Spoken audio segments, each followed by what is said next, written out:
Hello दोस्तों, आज मैं आपके लिए मेरे इंडियन आर्मी के पहले वीडियो में लेकर आया हूँ। इंडियन आर्मी का पेपर अलवर, दौसा और सवाई माधोपुर भर्ती का जो अलवर में पेपर हुआ था 23 फरवरी 2020 को, उसका एक सॉल्यूशन लेके आया हूँ मैथ और रीजनिंग के प्रश्नों का, जिसमें मैं आपको काफी अच्छे स्तर पर इन प्रश्नों का सॉल्यूशन करवाऊंगा। दोस्तों, आपको मेरा वीडियो अच्छा लगे तो प्लीज इसको लाइक और सब्सक्राइब जरूर करना, जिससे मेरे नए वीडियो आपको उपलब्ध हो जाएंगे।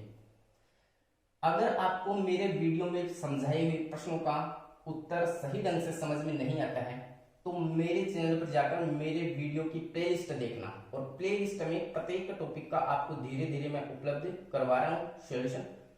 वहां पर आप प्रत्येक प्रश्न को वापस भी देख सकते हैं, लेकिन आपको मैं यहीं पर इतने अच्छे तरीके से समझा दूंगा जिससे आपको दूसरी जगह जाने की आवश्यकता ही नहीं पड़ेगी। तो दोस्तों, मैं पहले प्रश्न की शुरुआत करता हूं। यदि एक टायर की त्रिज्या 7 सेंटीमीटर हो तो वह 50 चक्कर में कितनी दूरी तय करेगा? ये प्रश्न पूछा गया था, काफी सरल प्रश्न है। अब मेरे एक्सपीरियंस के आधार पर मैं बताऊं तो ये प्रश्न इंडियन आर्मी के पेपर में जीडी हो चाहे क्लर्क हो चाहे ट्रेडमैन हो काफी बार पूछा गया है। प्रश्न में दिया गया है कि एक टायर की त्रिज्या, तो पहली बात तो ये होना चाहिए पता आपको कि टायर होता क्या है। तो टायर होता है वो राउंड होता है, तो राउंड होता है तो वृत्त होता है, और वृत्त होता है तो वृत्त की एक क्या होती है, त्रिज्या भी होती है। अब त्रिज्या अपने को दे रखी है, कितनी है, 7 सेंटीमीटर है। ध्यान से देखिए, 7 सेंटीमीटर है। कितनी है, 7 सेंटीमीटर है। और वो बोल रहा है कि 50 चक्कर में कितनी दूरी तय करेगा। तो अगर ऑप्शनों की तरफ या फिर इनके जो वस्तुनिष्ठ प्रश्न में इसमें जो ऑप्शन दे रखे हैं उसकी तरफ मैं देखूं तो सभी ऑप्शनों के उत्तर के आगे एम लगा रखा है, जो कि क्या है, मीटर है। यानी कि अपने को प्रतिशत में या फिर त्रिज्या का मान जो दे रखा है वो सेंटीमीटर में दे रखा है, और प्रश्न के जो उत्तर है उस उत्तर में अपने को मीटर में पूछा है। तो पहली बात तो ये कि सेंटीमीटर को मैं क्या करूंगा, मीटर में बदल दूंगा। अब मीटर में मैं यहाँ पे न बदल के इसको सीधे ही प्रश्न में नीचे बटे में 100 लगा दूंगा, यानी कि सेंटीमीटर को अगर मैं मीटर में चेंज करूं तो बटे में 100 लगा दूंगा। तो ऐसे ही मैं बात करूं तो क्या बोल रहा है कि 50 चक्कर में कितनी दूरी तय करेगा। कितने चक्कर में, 50 चक्कर में। तो पहली बात तो ये कि एक चक्कर में कितनी दूरी तय करेगा। तो एक चक्कर का मतलब है ये हो गया, यानी कि अगर मैं इसको एक धागा मानूं और इस धागे को ऐसे राउंड बना लूं तो ये धागा क्या बन गया, वृत्त बन गया। और इसी धागे को अगर सीधा खोल दूं मैं तो ये एक सीधा लंबा धागा बन गया, और इस धागे की ये जो दूरी है ये क्या हो जाएगी, उस टायर के द्वारा एक चक्कर में तय की गई दूरी हो जाएगी। और इसी लंबाई को वृत्त की क्या बोलते हैं, परिधि बोलते हैं। तो मैं इस वृत्त के अंदर परिधि का सूत्र लगाऊंगा। किसका सूत्र लगाऊंगा, वृत्त की परिधि का सूत्र लगाऊंगा। वृत्त की परिधि की अगर सूत्र की बात करूं तो सूत्र होता है 2 पाई आर, और क्षेत्रफल का सूत्र होता है सिर्फ पाई आर स्क्वायर। यानी कि क्षेत्रफल का सूत्र अगर समझने की बजाय अपन रटें तो ये दो यहाँ पे घात में चला जाता है, वो क्या हो जाता है, क्षेत्रफल का सूत्र। लेकिन ये किसका है, परिधि का सूत्र है। अब प्रश्न में बोल रहा है जैसे जैसे बोलता है मैं वैसे वैसे मान रखता हूं। तो 2 का मैं 2 लिख लूं, और पाई का मान मेरे को पता है कितना होता है, 22/7 होता है। गुणा कर दूं मैं किससे, त्रिज्या से। तो त्रिज्या का मान मेरे को प्रश्न में दे रखा है कितना है, 7 सेंटीमीटर है। क्या है, 7 सेंटीमीटर, न कि मीटर। और अपने को किस में निकालना है, मीटर में। तो मैं 7 सेंटीमीटर दे रखा है, इसमें सीधा ही यहां पे 100 का भाग लगा दूं तो ये क्या बन गया, मीटर बन गया। अब मेरे को आगे प्रश्न में कहीं पे भी 100 का भाग देने की आवश्यकता नहीं पड़ेगी। अब ये क्या आ गई, परिधि आ गई। परिधि आ गई यानी कि एक चक्कर की दूरी आ गई। एक चक्कर की दूरी मैंने निकाल ली है, तो मेरे को कितने चक्कर की दूरी चाहिए, 50 चक्कर की दूरी चाहिए। तो मैं यहीं पे इसको 50 से भी गुणा कर दूंगा साथ में, या फिर आप इतने से प्रश्न को सोल्यूशन करके इसको अलग से भी 50 से गुणा कर सकते हैं। यहां से मैं 7 से 7 काट दूं, 50 से एक बार काट दूं, तो इसको मैं 2 बार काट दूं, तो 2 से 2 को काट दूं तो कितना आ गया, 22 मीटर। कितना आ गया, 22 मीटर। अपन ऑप्शनों की बात करें तो ऑप्शन नंबर बी में दे रखा है 22 मीटर। तो प्रश्न नंबर 1 का आंसर हो गया 22 मीटर। प्रश्न नंबर 2 है, एक काम को ए और बी 12 दिन में तथा सी और ए 20 दिन में तथा बी और सी 15 दिन में करें तो तीनों मिलकर कुल कार्य कितने दिन में करेंगे। प्रश्न में दे रखा है, दोनों का काम दे रखा है, ए और बी का दे रखा है कि ए और बी मिल जाए तो 12 दिन में करते हैं, सी और ए मिल जाए तो 20 दिन में करते हैं, और बी और सी मिल जाए तो 15 दिन में करते हैं। तो तीनों का कुल काम कितने दिन में करेंगे, यानी कि तीनों जो कुल काम है उसको अगर तीनों मिल जाए तो कितने दिन में कर देंगे। तो मैं बोलूं कि a प्लस बी यानी कि a और b दोनों एक साथ मिले तो कार्य 12 दिन में करते हैं। आगे वाली लाइन में बोल रहा है कि c और a अगर साथ मिल जाए तो कार्य 20 दिन में पूरा होता है। आगे बोल रहा है कि b और c मिल जाए, कौन, b और c मिल जाए तो कार्य 15 दिन में पूरा होता है। अगर मैं यहां से इन तीनों का एलसीएम ले लूं या फिर लैसे ले लूं तो तीनों का लैसे आ गया 120। या फिर मैं इसको विस्तृत रूप में थोड़ा बताऊं तो एक व्यक्ति है, यानी कि ये व्यक्ति है और ये एक दीवार बनाते हैं, एक चार दीवारी है, ये वाली चार दीवारी का निर्माण करते हैं। ये बोल रहा है कि ए और बी दोनों मिल जाए तो इस चार दीवारी को 12 दिन में बना देंगे, सी और ए अगर काम करें तो 20 दिन में बना देंगे, बी और सी काम करें तो इस चार दीवारी को 15 दिन में बना देंगे। इन तीनों का एलसीएम या फिर लैसल लेने पर जो 120 आया है ये आ गई अपने पास दीवार की कुल लंबाई। मैं मान लूं ये दीवार की क्या है, कुल लंबाई, और कितनी है, 120 फीट हो गई। अब मैं देखूं कि इसमें 12 का भाग लगाऊं तो आ गया 10, यानी कि ए और बी 12 दिन काम करते हैं और 12 दिन 120 फुट की दीवार बनाते हैं, तो 12 का इसमें भाग दे दूं तो 10 आ गया। इसका मतलब एक दिन में ये दोनों मिलकर 10 फीट दीवार बनाते हैं, एक दिन में ये दोनों मिलकर 10 फीट दीवार बनाते हैं। ऐसे ये दोनों मिलकर इस 6 फीट दीवार का निर्माण करते हैं, और ये दोनों मिल जाएं तो इसका भाग दूं तो ये आ गया 8, यानी कि ये दोनों मिलकर इस दीवार को एक दिन में 8 फीट बनाते हैं। अब मैं सभी की बात करूं तो ये कितनी बनाते हैं, 10 और 6 16 और 8 24 फीट, यानी कि ये सभी व्यक्ति मिल जाएं तो एक दिन में 24 फीट दीवार का निर्माण होता है। अब मैं जरा इधर देखूं तो आप देखिएगा कि ए भी इसमें 2 बार आ रहा है और बी भी इसमें 2 बार आ रहा है, सी भी इसमें क्या आ रहा है, 2 बार आ रहा है। अब 2 बार आने का मतलब हो गया ये 2a हो गया, उसके बाद बी भी कितनी बार, 2 बार काम कर रहा है, उसके बाद सी भी कितनी बार, 2 बार काम कर रहा है, और सभी एक दिन में 24 फीट काम पूरा करते हैं। अगर मैं यहां से 2 कॉमन ले लूं तो अंदर बच गया a प्लस बी प्लस सी। अब प्रश्न में यही तो पूछा है कि तीनों मिलकर कुल कार्य कितने दिनों में करेंगे, तो a b और c तीनों अलग अलग हो गए। यहां से अगर मैं इस 2 का भाग इस 24 में दे दूं तो मेरे पास आ गया a प्लस बी प्लस सी बराबर 24/2 या फिर 12, यानी कि ये तीनों व्यक्ति अगर मिल जाएं तो इस कुल काम को एक दिन में 12 फीट बनाते हैं, एक दिन में 12 फीट बनाते हैं, कौन, तीनों मिलकर। तो दीवार 120 फीट की है, एक दिन में 12 फीट बनाएंगे तो कुल दीवार 10 दिन में क्या हो जाएगी, तैयार हो जाएगी। तो तीनों मिलकर इस दीवार को 10 दिन में तैयार कर देंगे, जो कि प्रश्न का उत्तर है। प्रश्न नंबर 3 है, एक कार्यालय में 20 श्रमिकों की औसत आय 1900 रुपए प्रति माह है। यदि प्रबंधक की आय उसमें जोड़ दी जाए तो 2000 रुपए प्रति माह औसत हो जाता है, तो प्रबंधक की आय क्या होगी। यानी कि प्रश्न में बोल रहा है कि एक कार्यालय में 20 श्रमिक हैं और 20 व्यक्ति हैं, उनका औसत कितना है, 1900 रुपए है। तो 20 तो है कौन, व्यक्ति या फिर श्रमिक, और 20 का औसत कितना है, 1900 रुपए प्रति माह। इन दोनों को मैं गुणा कर दूं तो आ गई 38,000, यानी कि मैं संख्या को औसत से गुणा कर दूं तो क्या आ जाएगा, योग आ जाएगा। तो 20 व्यक्ति हैं, 20 व्यक्ति हैं और प्रत्येक को 1900 रुपए मिलते हैं, तो 20 व्यक्तियों को कितने रुपए मिल गए, 38,000। औसत का मतलब होता है प्रति व्यक्ति, प्रति व्यक्ति 1900 रुपए मिलते हैं, तो 20 व्यक्तियों को गुणा कर दूं तो कितने आ गए, 38,000, जो कि 20 व्यक्तियों की क्या हो गई, प्रति माह आय हो गई।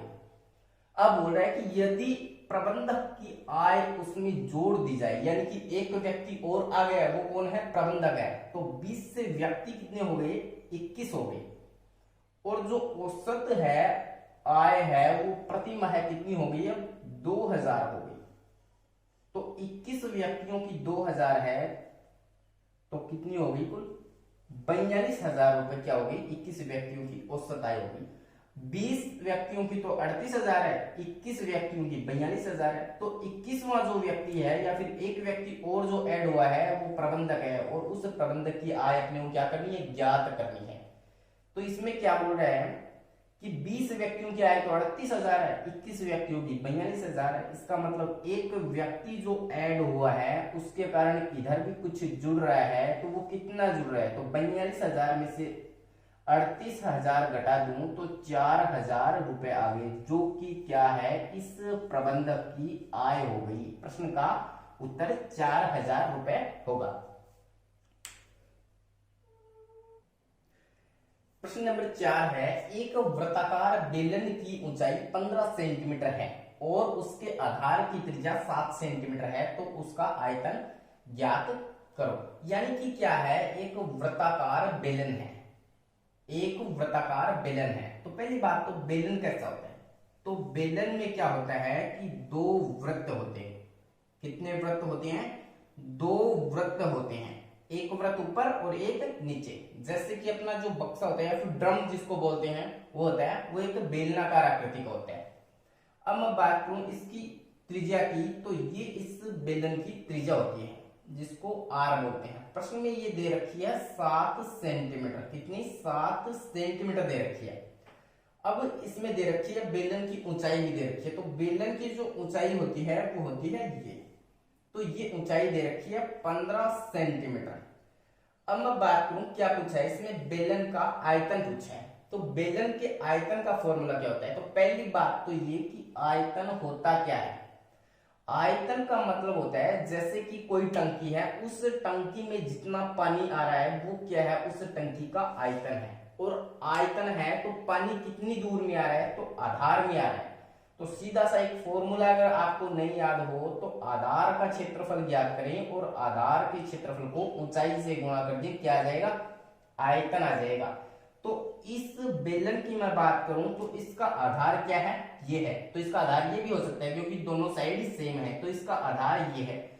और ये आधार जो है, इस आधार में क्या है, एक वृत्त है। मैंने बोला है पहले ही कि इसमें दो वृत्त होते हैं, तो इस वृत्त का यानी कि आधार का क्षेत्रफल यानी वृत्त का क्षेत्रफल कितना होता है, वृत्त का क्षेत्रफल कितना होता है, पाई आर स्क्वायर। तो वृत्त का क्षेत्रफल निकालिए या फिर आधार का क्षेत्रफल निकालिए पाई आर स्क्वायर, और आधार का क्षेत्रफल निकालकर उसको ऊंचाई से गुणा कर दें, क्या आ जाएगा, आयतन आ जाएगा।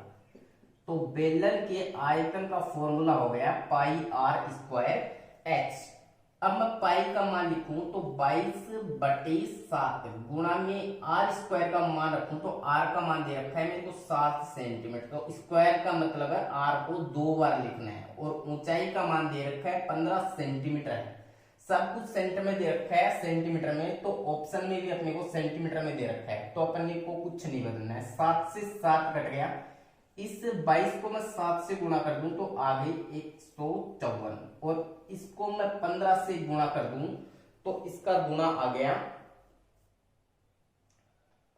60 का 0 80 6 75 6 8, यह आ गया 2310 या फिर 2310। अब इकाई की बात करूं तो क्या आया है, आयतन आया है, किसमें दे रखी है, सेंटीमीटर में दे रखी है। अगर क्षेत्रफल आता है तो इसमें स्क्वायर लग जाता है, लेकिन आयतन आए तो इसमें क्यूब लग जाती है, फिर घात 3 लग जाती है, तो सेंटीमीटर क्यूब। तो इसका आंसर हो गया 2310 सेंटीमीटर क्यूब। तो 2310 इस वाले ऑप्शन में दे रखा था प्रश्न में, ध्यान से देखिए, ऐसे ऑप्शन दे रखे थे पेपर में, जो सभी ऑप्शन गलत दे रखे हैं, क्योंकि सब में 0.07 दे रखा है और प्रश्न का उत्तर 23-10 ही आ रहा था। तो प्रश्न का उत्तर 23-10 था, न कि 23-10.07। तो प्रश्न का उत्तर हो गया ये, अकॉर्डिंग टू पेपर।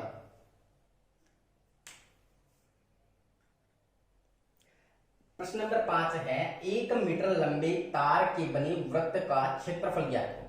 यानी कि कोई 1 मीटर लंबा तार है और इस तार से एक वृत्त बना हुआ है, उस वृत्त का अपने को क्या ज्ञात करना है, क्षेत्रफल। अपन को तार की लंबाई दे रखी है और उस तार को, ये जो तार दे रखा है, इस तार की जो लंबाई है वो कितनी है, 1 मीटर है। कितनी है, 1 मीटर है। अब 1 मीटर इस तार की लंबाई दे रखी है।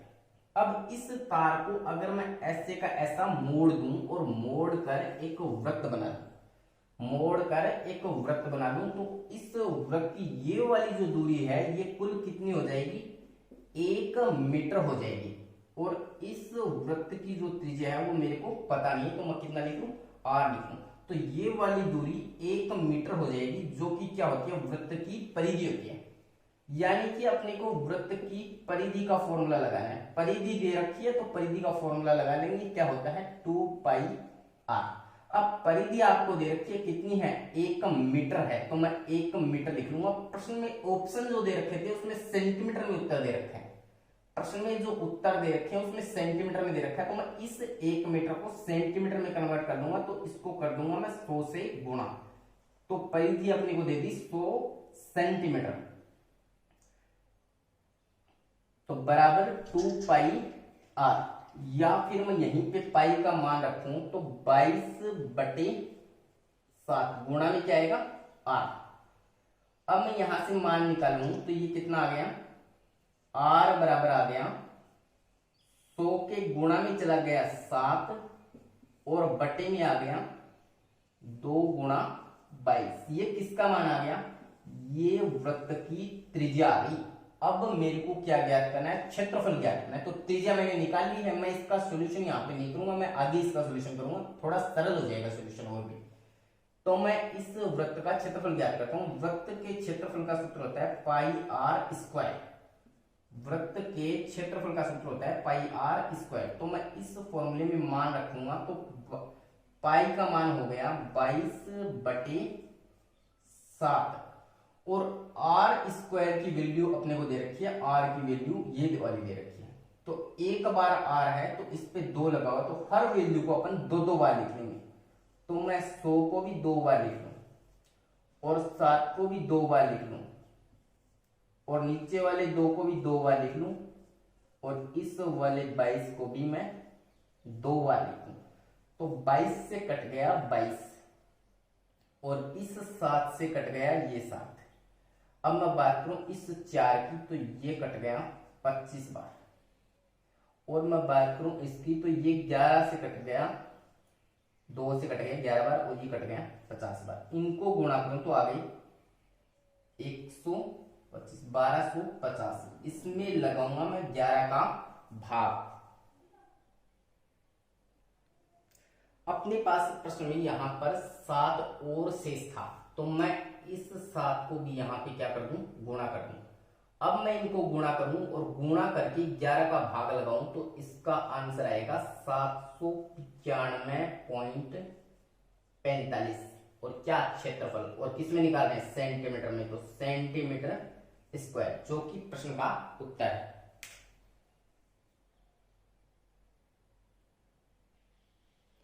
अगला प्रश्न है प्रश्न नंबर 6। यदि आयताकार क्षेत्र का क्षेत्रफल 560 वर्ग सेंटीमीटर है और इसकी भुजा 20 सेंटीमीटर है तो परिमाप ज्ञात करो। यानी कि प्रश्न में बोल रहा है कि कोई आयताकार, कोई आयत है, ये मैंने बना दिया आयत। इस आयत का क्षेत्रफल मेरे को दे रखा है 560 वर्ग सेंटीमीटर या फिर सेंटीमीटर स्क्वायर और इसकी भुजा 20 सेंटीमीटर है। यानी कि इसकी एक भुजा कितनी है, 20 सेंटीमीटर है। इसकी एक भुजा 20 सेंटीमीटर, तो मैं कोई एक भुजा इसकी क्या मान लूं, 20 सेंटीमीटर मान लूं।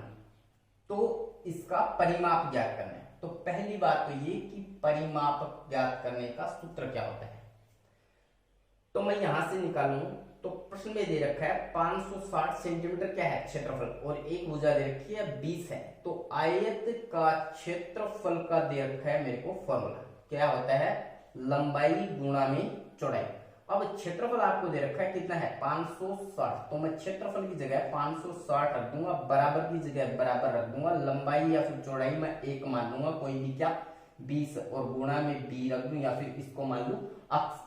तो इस 20 का इधर भाग लगा दूं तो अक्स बराबर हो गया 560 बटे में 20, इसको काटूं ये आ गया 28, क्या दे रखा है सेंटीमीटर, तो 28 सेंटीमीटर, इसकी क्या आ गई दूसरी भुजा आ गई 28 सेंटीमीटर। अब मेरे को क्या ज्ञात करना है, परिमाप ज्ञात करना है। तो बिना फॉर्मूले के परिमाप ऐसे ज्ञात करते हैं, ये भुजा कितनी है 20 है, इसका दुगुना कितना हो गया 40 हो गया, सॉरी ये वाली भुजा कितनी है 20 है, ये कितनी है 28 है, तो ये भुजा 20 है, तो ये भी कितनी है 20 है, तो ये कितनी होगी कुल 40 हो।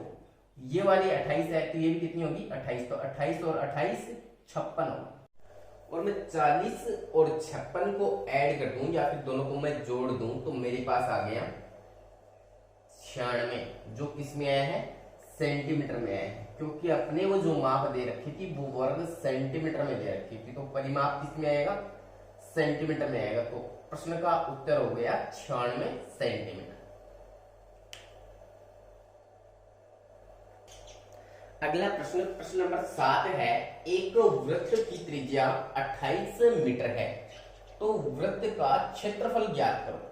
यानी कि अपने को प्रश्न में दे रहा है कि एक वृत्त है और वृत्त की त्रिज्या कितनी है 28 मीटर है, और अपने को वृत्त का क्या ज्ञात करना है क्षेत्रफल ज्ञात करना है। तो मैं वृत्त का क्षेत्रफल का फॉर्मूला लिखूं तो क्षेत्रफल बराबर होता है पाई आर स्क्वायर।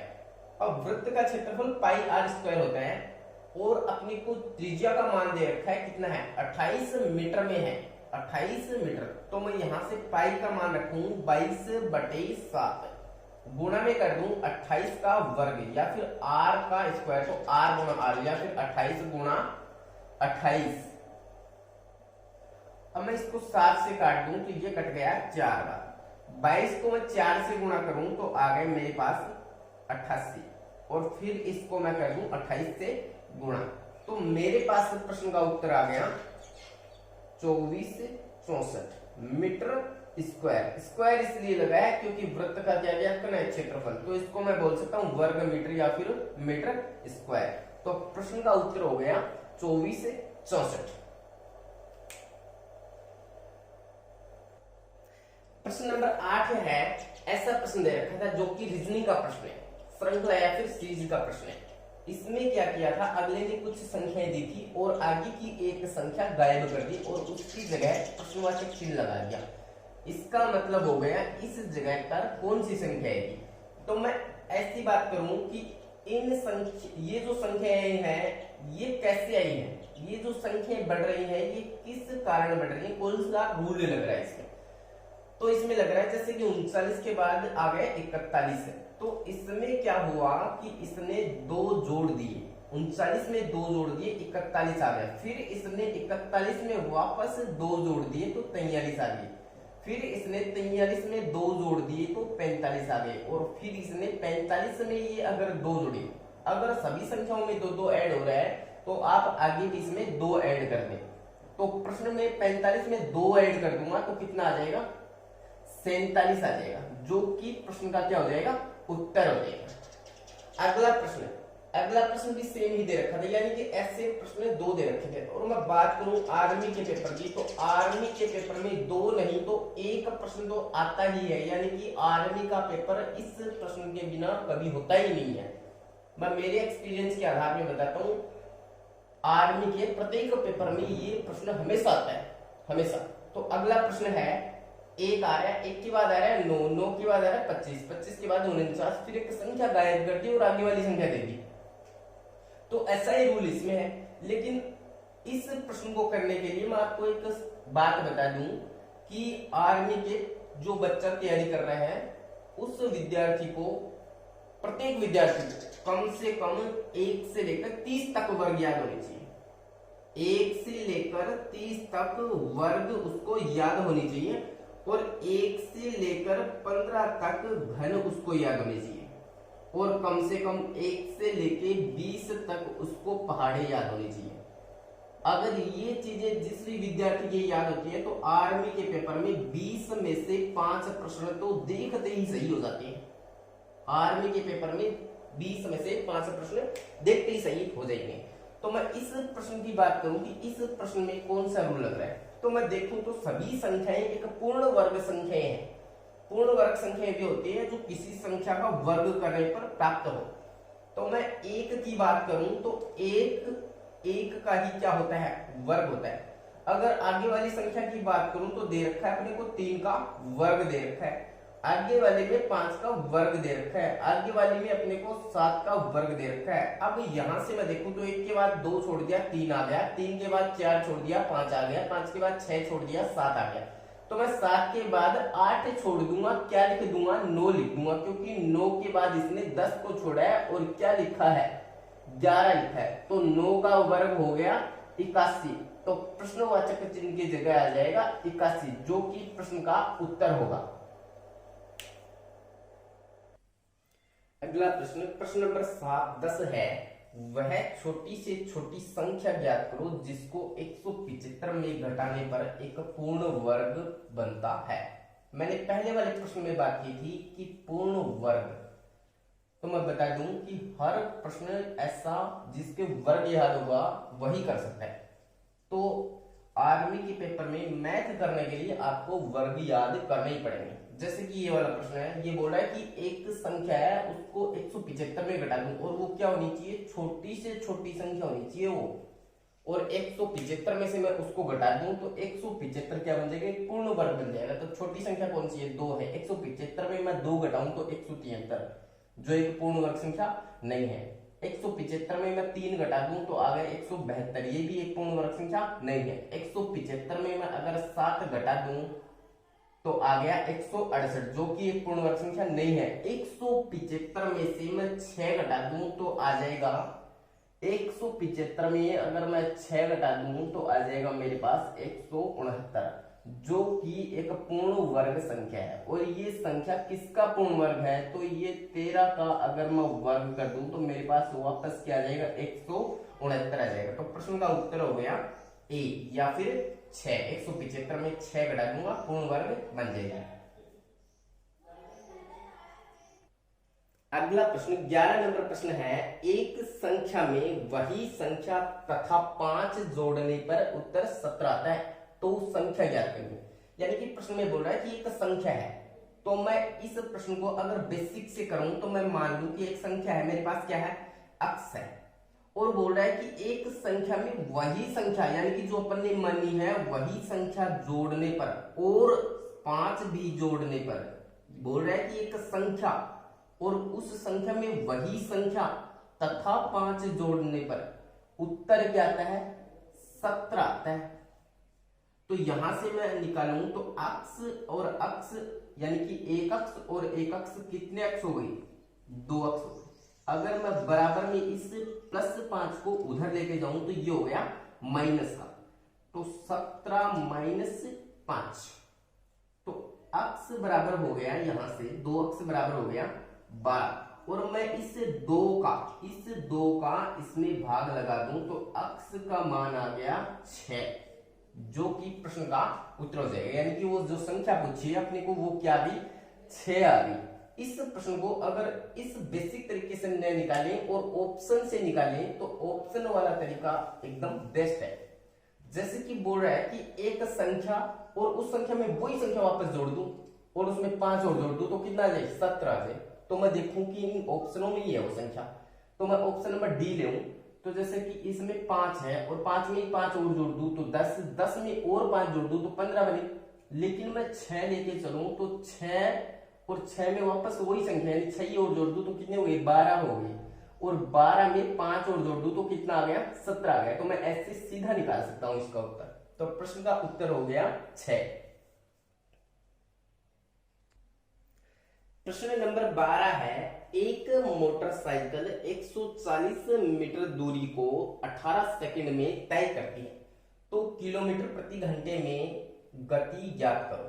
यानी कि प्रश्न में बोल रहा है कि एक मोटरसाइकिल है, वो 140 मीटर की दूरी को 18 सेकंड में तय करती है और अपने को उसकी गति ज्ञात करनी है कि वो किस स्पीड से जा रही है, और गति किस में ज्ञात करनी है, किलोमीटर प्रति घंटे में, और प्रश्न में अपने को सब मीटर सेकंड में दे रखा है। तो मैं एक सीधा सा फॉर्मूला लगा दूं कि दूरी बराबर क्या होता है, तो दूरी बराबर चाल गुणा में क्या होता है, समय होता है। दूरी बराबर चाल गुणा में समय। अब इसमें मैं मान रखूं तो एक मोटरसाइकिल 140 मीटर की दूरी, तो दूरी की जगह लिख दूं मैं 140 मीटर लिखना है पूरा, ठीक है। बराबर का चिन्ह, चाल मेरे को ज्ञात करनी है जिसको मैं गति बोल रहा हूं, तो मैं ये लिख दूं अक्स, और गुणा में समय जो दे रखा है वो कितना दे रखा है, 18 सेकंड दे रखा है, 18 सेकंड दे रखा है। यहां से मैं यदि अक्स का मान निकाल दूं तो ये 140 यहां पर है और ये किस में है, मीटर में है, बट्टे में जो 18 आया वो किस में आया, सेकंड में है। अब ये क्या आ गई अपने पास, चाल आ गई, क्या आ गई, 140 बटे 18 मीटर प्रति सेकंड। यानी कि इस प्रश्न को मैं काटूंगा नहीं, आगे काटूंगा और भी, जिससे क्या हो जाएगा, सरल हो जाएगा थोड़ा और भी। तो इसमें मीटर प्रति सेकंड में दे रखी है, चाल किस में आ गई अपने पास, मीटर प्रति सेकंड में आ गई।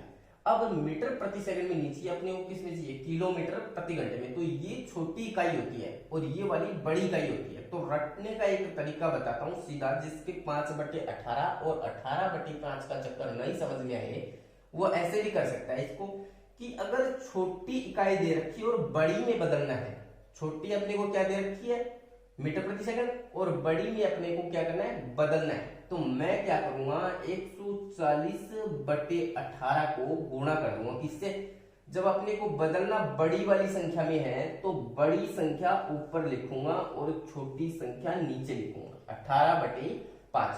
अब मैं 18 से 18 को काट दूं और 5 से मैं इसको काट दूं तो ये आ गया 28, यानी प्रश्न का उत्तर आ गया 28 किलोमीटर प्रति घंटे, जो कि प्रश्न का ऑप्शन बी है, 28 किलोमीटर पर आवर। अगला प्रश्न, प्रश्न नंबर 13, लाभ हानि का प्रश्न, जो कि आर्मी के एग्जाम में 100% आता है। ये वाला प्रश्न हमेशा आता है, आर्मी के पेपर में ये वाला प्रश्न हमेशा आता है। प्रश्न है, एक वस्तु को 6800 रुपए में बेचने पर 75% की हानि होती है, तो वस्तु का क्रय मूल्य ज्ञात करो। दोस्तों इस प्रश्न को अपन बेसिक या फिर सीधा शॉर्ट तरीके से अगर मैं इस प्रश्न को निकालूं तो आपको पता है कि 6800 रुपए में बेचा तो क्या हो रही है, 75% की हानि हो रही है, 75% की हानि हो रही है। इसका मतलब 100 में 75 में घटा दूं तो बेचा कितने में, 25% में बेचेगा। कोई वस्तु 100 रुपए में खरीदी थी और उसको 25% 75% घाटा खा के बेचेगा तो 25% में ही बेचेगा, और वैसे कितने में बेच रहा है, 6800 रुपए में बेच रहा है। तो मैं इन दोनों को बराबर कर दूंगा, यहां से मैं इसकी वैल्यू निकालूंगा तो ये 25 आ जाएगा बटे में, तो 6800 बटे में 25, अपने को 100% की वैल्यू चाहिए, तो मैं इसके जो बटे में 100 लगा था वो इधर गुणा में चला जाएगा तो आ गया 100। अगर मैं इसको काट दूं 4 बार तो इसका गुणा करूंगा तो आएगा 27,200 रुपए, जो कि वस्तु का क्या है, क्रय मूल्य है। अब दोस्तों इसमें क्या है कि अगर ये तरीका समझ नहीं आए तो आर्मी के बच्चों को मेरे द्वारा ऐसे बताया जाता है, जो एक फॉर्मूले में है। मैं इस प्रश्न को एक फॉर्मूले के द्वारा सॉल्यूशन करवाता हूं, जिससे क्या है कि कैसा भी लाभ हानि का हार्ड से हार्ड, कठिन से कठिन प्रश्न आ जाए उसका सॉल्यूशन हो जाएगा। तो उसका एक फिक्स फॉर्मूला है, उस फॉर्मूले में मान रखने पड़ते हैं। जैसे कि मैं एक फॉर्मूला लिखूं कि विक्रय मूल्य बटे में क्रय मूल्य और गुणा में 100 बराबर में 100 से अगर अधिक हो या फिर लाभ हो तो जुड़ जाएगा, और अगर 100 में हानि हो तो क्या हो जाएगी, घट जाएगी। तो प्रश्न में मैं मान रखता हूं, बोल रहा है कि एक वस्तु को 6800 रुपए में बेचा, तो बेचा वो क्या है, विक्रय मूल्य। तो मैं विक्रय मूल्य की जगह रख दूंगा 6800, बटे में क्रय मूल्य मेरे को क्या किया है, पूछा है, तो मैं क्रय मूल्य की जगह रख दूंगा अक्स और गुणा कर दूंगा इस वाले 100 से। अब बराबर में क्या लिखना है वो समझने वाली बात है। यहाँ पे क्या बोल रहा है, 75% की हानि है, तो आपको पता है कि 100 पर घटा दिया कितना, 75%, तो आप यहाँ पर क्या लिखेंगे, 25% लिखेंगे। क्या लिखेंगे, 25%, यानी कि अपने को जो घाटा हो रहा है वो कितने का हो रहा है, 75% का, तो कितने में बेचा, 25% में, यानी कि 25% यहाँ पे मैं लिख दूंगा।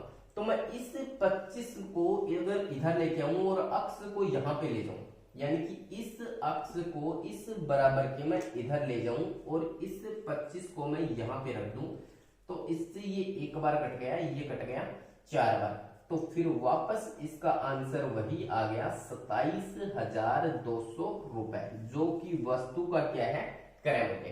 तो प्रश्न का उत्तर हो गया 27,200।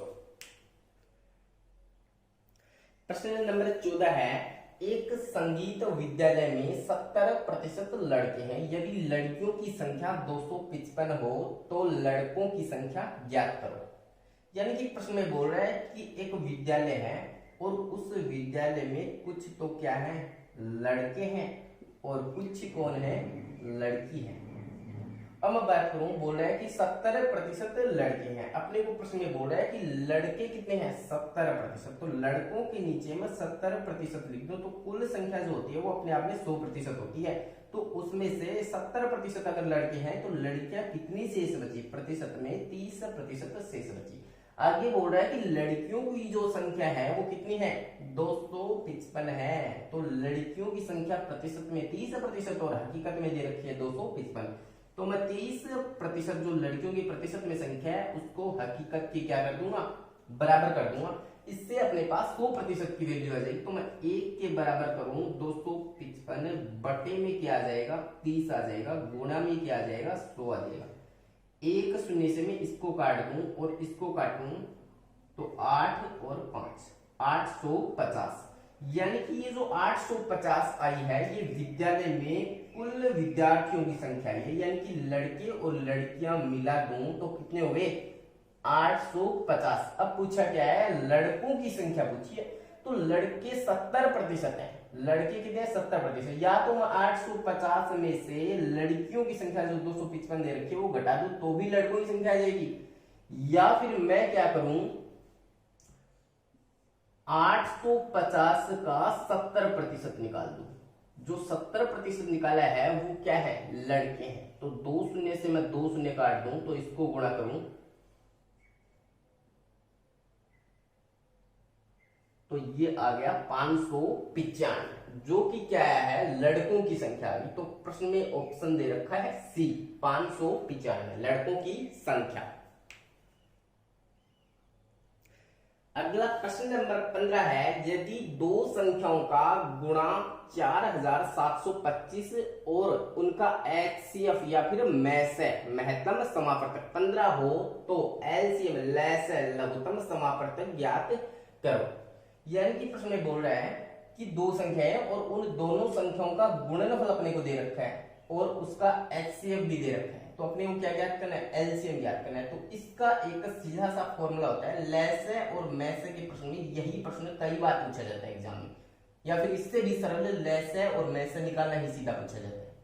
तो प्रश्न ऐसे होगा, सूत्र है कि एलसीएम को मैं गुणा कर दूं एचसीएफ से, यानी कि लघुत्तम, या फिर लैसे को मैं गुणा कर दूं मैसे से, ये एक ही फॉर्मूला है। मैं इसको सीधा ही लिखता हूं, लैसे के गुणा में होता है मैसे, और बराबर में क्या होता है कि प्रथम जो संख्या होती है उसको मैं गुणा कर दूं द्वितीय संख्या से, या फिर दोनों संख्याओं का गुणनफल, या फिर दोनों संख्याओं का गुणा किसके बराबर होता है, लैसे गुणा मैसे के बराबर होता है। तो प्रश्न मैं पढ़ता हूं और फॉर्मूले में मान रखता हूं, दो संख्याओं का गुणा कितना है, 4725, तो दोनों संख्याओं का गुणा, ये दोनों का गुणा दे रखा है कितना, 4725, 25। आगे बोल रहा है कि HCF या फिर इसको बोलते हैं HCF को मैस या महत्तम संवर्धन कितना है 15 है। तो प्रश्न में दे रखा है मैस है, तो मैस की जगह क्या रख दूंगा 15 रख दूंगा। और आगे बोल रहा है तो LCM या फिर लैसे क्या करो, तो लैसे की जगह रख दूंगा अक्स। तो मेरे को अक्स का मान निकालना है, मैं क्या करूंगा 47 25 में लगा दूंगा 15 का भाग, इससे मैं इसको काटूं तो ये आ गया 3 1 और 5, यानी कि उन संख्याओं का जो LS आया है LCM आया है वो आ गया 315, जो कि प्रश्न का ऑप्शन डी है 315। अगला प्रश्न है प्रश्न नंबर 16, वह बड़ी से बड़ी संख्या ज्ञात करो जिसमें 30 53 और 99 में भाग देने पर समान शेष बचे।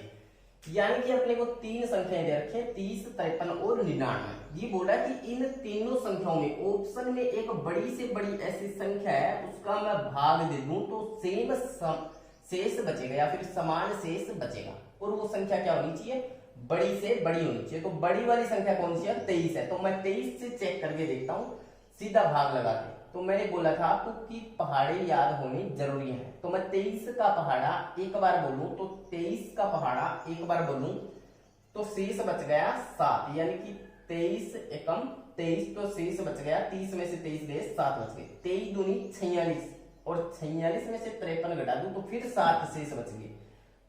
23 चौक 92 होते हैं और 92 99 में से घटाने फिर शेष 7 बच गए।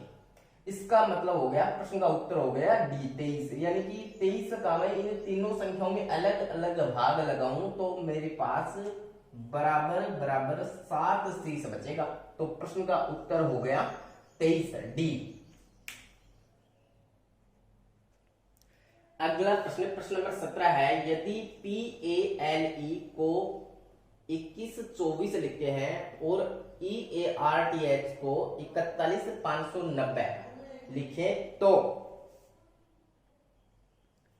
PEARL को क्या लिखेंगे। यानी कि प्रश्न है रीजनिंग का और उसमें क्या कर रहा है इन संख्याओं का इन ये जो ABCD के अक्षर हैं इनका डिजिट या फिर अंक दे रहा है कोड दे रहा है और सेम संख्याएं ऐसी ही आगे पूछ रहा है। तो मैं क्या देख रहा हूं कि P का कोड यहां पर क्या ले रहा है 2 ले रहा है, तो मेरे को भी इसका कोड बताना है। तो मैं P का कोड क्या ले लूंगा, P का कोड यहाँ पे पहला अक्षर 2 आ रहा है, ऐसे ही इसमें क्या आया E आया, तो E कौन से में आ रहा है इसमें आ रहा है और अंतिम अक्षर है तो इसमें भी अंतिम क्या आ रहा है 4 आ रहा है, तो मैं E का कोड क्या ले लूंगा 4 ले लूंगा। ऐसे ही क्या करूंगा A चाहिए मेरे को, तो A 2 नंबर पे आ रहा है तो 2 नंबर पे क्या आ रहा है यहाँ पे 1 आ रहा है। ऐसे ही मेरे को R का कोड चाहिए तो R इसमें नहीं है इसमें मिलेगा 1 2 3 नंबर पे आ रहा है तो इधर से भी मैं तीसरी डिजिट ले लूंगा, कितनी आ गई 5 आ गई। ऐसे ही L इसमें तीसरे पे है तो तीसरा क्या आ गया 2 आ गया, तो इसका कोड हो गया 24152। प्रश्न का उत्तर हो गया 24152। अब प्रश्न नंबर 18 है रीजनिंग का प्रश्न है, रिश्ते नाते का प्रश्न है, ब्लड रिलेशन का प्रश्न है। तो प्रश्न में बोल रहा है कि अरुण ने कहा यह लड़की मेरी माँ के पोते की पत्नी है, अरुण का उस लड़की के साथ क्या संबंध है या फिर क्या रिश्ता है। तो मैं इस प्रश्न को करने से पहले आपको थोड़ा बेसिक बताता हूँ, थोड़ा सा हल्का सा। इसमें मैं क्या करूंगा, अगर कोई पुरुष होगा तो पुरुष के लगाऊंगा मैं ऐसा डिब्बा, क्या लगाऊंगा पुरुष के लगाऊंगा चकोर डब्बा, और अगर महिला आएगी तो महिला के लगा दूंगा मैं ऐसे गोल डिब्बा। और अगर इनको एक ही लाइन में लिखूं तो ये एक पीढ़ी के आएंगे, और अगर इनके पिता आएंगे तो वो ऊपर वाली पीढ़ी में आएंगे, माता आएंगी तो ऊपर वाली पीढ़ी में आएंगे, इनके बच्चे आएंगे तो नीचे वाली पीढ़ी में आएंगे।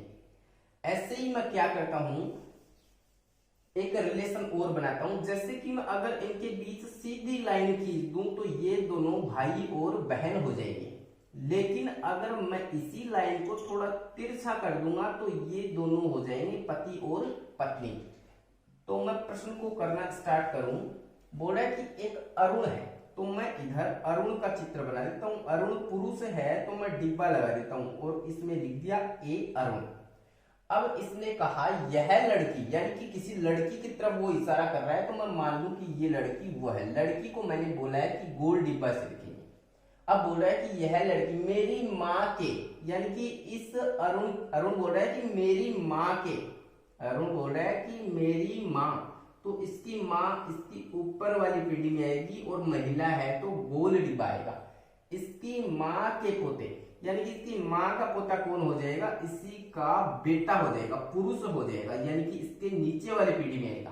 तो ये क्या हो गया, पोता हो गया। और पोते की कौन है, ये पत्नी है।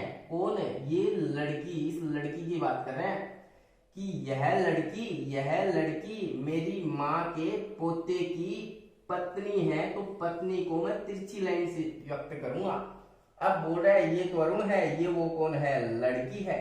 तो पूछ रहा है कि अरुण का उस लड़की से क्या रिश्ता है। तो अरुण का इस लड़की से क्या रिश्ता है। तो इसमें देखो क्या होता है कि बाद वाले का उत्तर दे देते हैं, जबकि बाद वाले का उत्तर नहीं देता है, पहले वाले से इसका रिलेशन बताना पड़ता है। तो अरुण का रिलेशन पूछ रहा है, तो अरुण इसका क्या है, अरुण इसके बेटे की पत्नी है, तो ये इसका क्या हो गया, ससुर हो गया। तो प्रश्न का उत्तर हो गया ससुर। प्रश्न का उत्तर क्या हो गया, ससुर।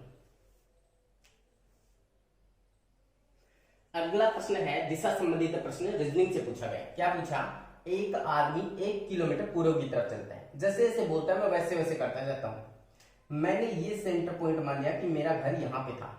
अब आगे आदमी बोल रहा है कि 1 किलोमीटर पूर्व की तरफ चला। तो अगर मैं यहां पे पूर्व की बात करूं तो ऊपर हमेशा उत्तर होता है, ऊपर हमेशा उत्तर होता है, नीचे हमेशा दक्षिण होता है, इधर हमेशा पश्चिम होता है और इधर क्या होता है, पूर्व होता है। अब बोल रहा है कि एक आदमी 1 किलोमीटर पूर्व की तरफ चलता है। तो यहां से 1 किलोमीटर चला, कितना चला, 1 किलोमीटर, किधर, पूर्व की तरफ चला, चल गया पूर्व की तरफ। और फिर वह दक्षिण की तरफ 5 किलोमीटर चला। अब वो क्या करता है, यहां से दक्षिण की तरफ चलता है, यानी कि दक्षिण की तरफ चलता है। और कितना चलता है, 5 किलोमीटर चलता है। अब फिर से बोल रहा है कि फिर पूर्व की ओर मूव करता है और 2 किलोमीटर चलता है, यानी कि पूर्व की तरफ इधर ही मूव हो गया वापस। और कितना चला, इस बार ये 2 किलोमीटर चला। अब फिर से बोल रहा है और इसके बाद वह उत्तर की तरफ 9 किलोमीटर चला। इस बार क्या करेगा, वापस उत्तर की तरफ ऊपर चलेगा और कितना चलेगा, 9 किलोमीटर चलेगा। तो मैं अगर यहां से यहां तक आऊं तो 5 तो ये होगी, क्योंकि इस दूरी को भी 5 किलोमीटर लिया है। तो यहां से यहां तक हो गई 5 किलोमीटर, 4 और चलेगा तो कितना हो जाएगा, 9 हो जाएगा। यानी कि अब वो 9 किलोमीटर चल के यहां पर आ गया। अब बोल रहा है कि तो वह आदमी अपने शुरुआत के चिन्ह से कितनी दूर है। तो शुरुआत का चिन्ह ये है और अब वो यहाँ पे है, तो मैं यहां से सीधी दूरी ज्ञात करूंगा। सीधी दूरी ज्ञात करने के लिए मेरे को ये एक त्रिभुज बनाना पड़ेगा। अब आपको पता है ये दूरी अगले ने क्या बोली थी पहले, कि यहां से यहां तक 1 किलोमीटर चलता है, लिखा है मैंने पहले। और ये वाली दूरी 2 किलोमीटर है, तो ये यहां से लेके यहां तक भी क्या हो गई, सेम दूरी है, तो ये भी हो गई 2 किलोमीटर। और ये वाली यहां से लेके यहां तक 5 किलोमीटर है, तो ये वाली शेष कितनी बच गई, 4 किलोमीटर बच गई। यानी कि अब मेरे पास एक चित्र बन गया, ये वाला चित्र बन गया। और इस वाले चित्र में ये दूरी हो गई 4 किलोमीटर, ये हो गई 3 किलोमीटर, और ये मेरे को क्या करनी है, ज्ञात करनी है। तो मैं क्या करूंगा, एक सीधा सा फॉर्मूला लगाऊंगा। कौन सा, ये वाला फॉर्मूला लगाऊंगा, क्योंकि मेरे को इस समकोण त्रिभुज में कर्ण ज्ञात करना है। कर्ण ज्ञात करने के लिए मैं एक फॉर्मूला लगाऊंगा, क्या, कि कर्ण बराबर अंडर रूट लंब का स्क्वायर प्लस आधार का स्क्वायर। यानी कि लंब क्या है, 4 है, तो मैं 4 का स्क्वायर कर दूंगा, कितना आ गया, 16। इधर आधार कितना है, 3 है, तो 3 का स्क्वायर कर दूंगा, 9 आ जाएगा, जो कि मेरे पास किसकी वैल्यू आएगी, कर्ण की वैल्यू आएगी। तो 16 और 9 हो गए 25, 16 और 9 हो गए 25, 16 और 9 हो गई 25। तो 25 का मेरे को ऊपर लग रहा है अंडरूट, तो 25 का अंडरूट या फिर वर्गमूल करूंगा तो आएगा 5, जो कि सीधी दूरी है कितनी, 5 किलोमीटर। तो प्रश्न का उत्तर हो गया डी, 5 किलोमीटर। दोस्तों अंतिम प्रश्न 20 नंबर प्रश्न है, 3 संख्याओं का औसत 27 है। यदि दूसरी संख्या पहली से 3 गुनी और तीसरी संख्या पहली से 5 गुना है तो संख्या क्रम से होंगी, यानी कि संख्या क्रम से ज्ञात करनी है। दोस्तों इस प्रश्न को हम ऑप्शन से करेंगे तो ज्यादा अच्छा रहेगा। मैं इसमें पूरा सॉल्यूशन नहीं बता सकता, वरना इसका इतना अच्छा सॉल्यूशन है, बेसिक तरीके से इसका हल आसानी से हो सकता है। अब दोस्तों मैं बात करूं ऑप्शनों की, तो इसमें क्या बोल रहा है, मैं यहां से बात करूं कि दूसरी पहली से 3 गुना है, तो इसमें ऑप्शन लेऊंगा तो दूसरी संख्या है, इसमें ये है, पहली ये है, दूसरी ये और तीसरी ये। तो क्या बोल रहा है कि दूसरी पहली से 3 गुना है, यानी कि दूसरी जो संख्या है वो पहली से क्या है 3 गुना है। लेकिन यहाँ पे देखो पहली वाली 3 गुना है, इसमें देखो 8 पंजो 5 गुना है, इसमें देखो पहली वाली 3 गुना है। लेकिन अपने को क्या चाहिए, दूसरी पहली से 3 गुना है, दूसरी संख्या चाहिए 3 गुना, यानी कि दूसरी संख्या क्या होगी, बड़ी होगी। तो मैं इसको देखूं तो ये तो उल्टा हो गया, और इसको देखूं तो ये हो रहा है 9 या 27। तो प्रश्न का उत्तर तो सीधा सा यहीं से आ गया, 9, 27 और 45। आगे मैं चेक करूं तो दूसरी पहली से 3 गुना है, तो दूसरी पहली से हो रही है 3 गुना, 9 या 27। आगे बोल रहा है तीसरी पहली से 5 गुना, तीसरी संख्या पहली से 5 गुना, तो 9 पंजो 45 हो रही है 45। तो प्रश्न का उत्तर हो गया सीधा सा। कई बच्चों ने क्या किया, इस प्रश्न का उत्तर ये वाला डाल दिया, तो ये वाला हो गया गलत, इस प्रश्न को कंफ्यूजन में डाल रखा था।